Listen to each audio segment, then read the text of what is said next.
హిందువులు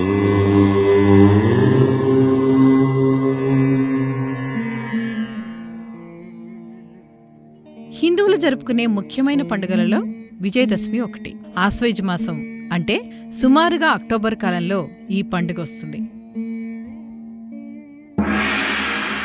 చెడు మీద మంచి సాధించిన విజయానికి చిహ్నంగా ఈ పండుగను విజయదశమి అని పిలుస్తారు. పూర్వం మహిషాసురుడు అనే రాక్షసుడు ఉండేవాడు.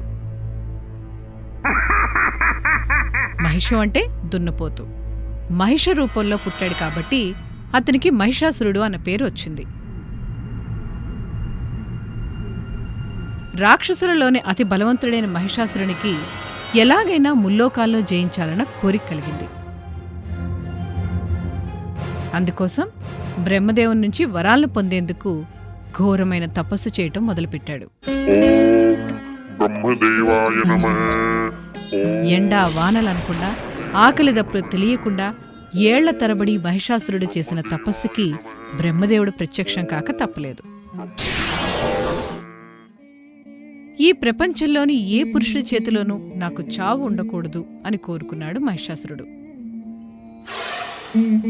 ఎందుకంటే ఆడవారు ఎలాగూ తనని ఓడించలేరని అతని నమ్మకం.